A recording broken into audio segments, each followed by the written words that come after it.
Roadside job on a busy night with WAPTEK. I'm going to do the commentary for the day that I've gotten in until someone interrupts me again. So here we go. On a video I posted where I talk about rumor mongering being an extremely bad thing and a bad tendency with people and that they need to be excluded from any systems that involve security, someone posted the following questions. I don't believe that they're trolling. I believe that they're asking a serious question. I didn't address it because I shouldn't have to preface everything. I was fairly clear in the video, but this is a good question, so let's try this, as everyone instinctively yells louder. So here we go. Are you saying that military personnel need to keep quiet when they question ethical practices of for-profit companies? What if companies were violating the very constitution our veterans protect? Am I misunderstanding something? These are two separate questions, so I'm going to cover them quickly. Military personnel shouldn't be quiet when they have questions of ethical practices or legal practices of any group, including their own. That's actually part of, I think it's part of uniform code, but I don't remember. As for companies violating the Constitution, I'm going to point out something. Number one, obviously, no, that's something that should be reported and dealt with. Next thing is, unfortunately, when we're on the internet, I have to qualify it by saying the actual Constitution, which has amendments and has been superseded by newer laws, and that is the law of the land, versus people wanting to ignore every law that happened after 1780 and just make everything go back in time because they don't like the current laws and they want to violate them. I'm not talking about constitutionalists that want to break the law and use Constitution as an excuse, or people who walk into a courtroom and decide, oh, this is a maritime court, so I can just act like a buffoon, instead of actually dealing with the system and the laws of this country that they are required to follow, even if they're foreign citizens, and just get it over with. That's a completely different universe. That fantasy universe where all that stuff happens, that's the only time people ever say the word Constitution when they come to my channel. I don't think you're saying that. Obviously, if military people, or anybody, has a company doing something wrong, they should blow the whistle. I'm in favor of Edward Snowden being allowed to be coming to the United States. I'm also in favor of our government not harassing or just coming up with BS excuses to go after Assange. There's no reason to. This is an example of whistleblowing that's useful. That's why we're supposed to have whistleblower laws. But everybody tries to find a way around them because it's inconvenient truths. So no, I'm not disagreeing with your commentary here. You're not misunderstanding, but I can't preface everything with all of the exceptions to what I'm saying and get it done in 15 minutes. Because it would never get done.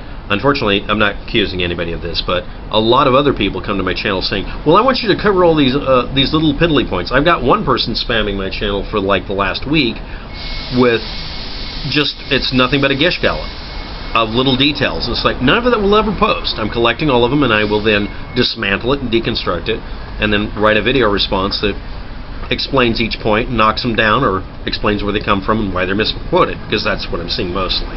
A couple of the comments were actually valid, but they had to be mixed in because the payment you have to pay, the payment of posting some bombastically not true statement with it, trying to squeeze that in. Nobody ever just posts a comment that has validity and can be backed up by anything in the comment sections, except for the people I let post because they deserve to be seen. Other people who go out of their way to look for any sort of thing they can make an assertion about without anything to back it up, and they get mad when you point that out, or say that you're censoring them for not letting them spread misinformation. Those are the people I have to deal with a lot more often. So, and I don't deal with them, I deal with you guys that I'm talking about here. The next person, you're an idiot. He never said that. You're a liar. Okay, at this point, it's language difficulty. I'm only kind of joking about what's being said here. This is actually what's being said. But it can be taken two different ways, so I don't know if this is off topic, on topic, negative or positive. But it's a good example of why, if you're told this, EE, if you're watching, I don't know if EE is watching, please post your requests for information in your own language only. Don't run it through a translator. Let me do that. If I can translate it and make sense of it, that's great. If I can't, I'm sorry, we have a language issue. Until we get a universal language that's better than Esperanto, we're screwed.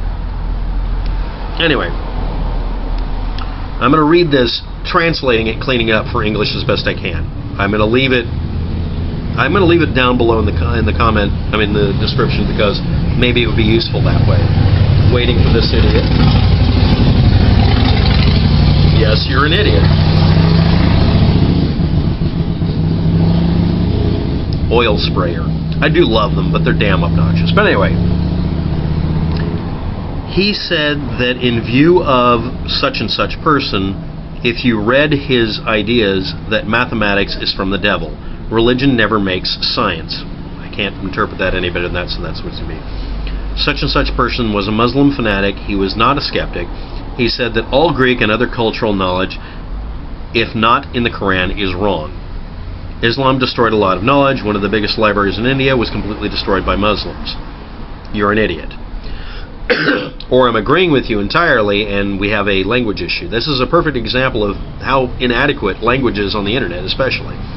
And text sometimes. And I'm going to cover that in a minute from someone else who made a comment, and it's going to be a variation on how to ask good questions. Now I'm going to do the next one. I was watching Prometheus and thinking about the tunnel mapping drone in it.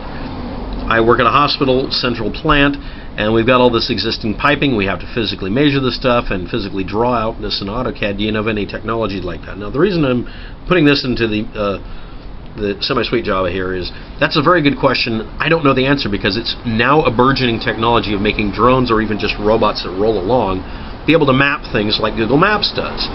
A lot of them are reverse engineering the methodology for it, trying to do it to where you can make it work. And the problem with this, of course, is that when you move from here to here, the perspective changes, which gives you the 3D information, but makes it really confusing for a computer to knit it together.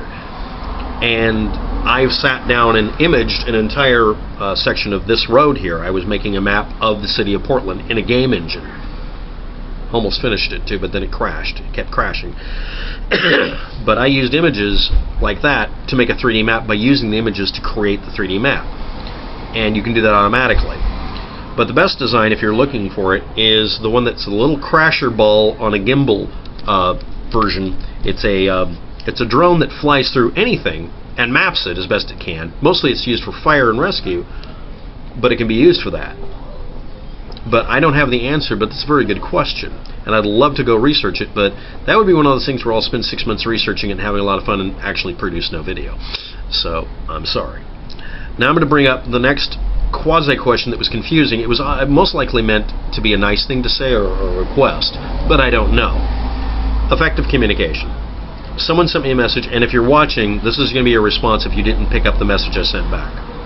Here's my phone number. After you see this, delete this phone number. Please call me. Okay.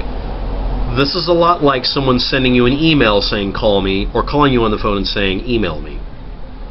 You have the opportunity at that moment to give pertinent, maybe even critical information, and it may be something very time sensitive, and if you don't do so, you've wasted an opportunity in communication. This is an extremely important component of dealing with people over the internet or through any technology especially. It's also useful if you're working in an office. The basic idea here is, as the opportunity was there for you to type out a short message explaining what's going on, this did not happen.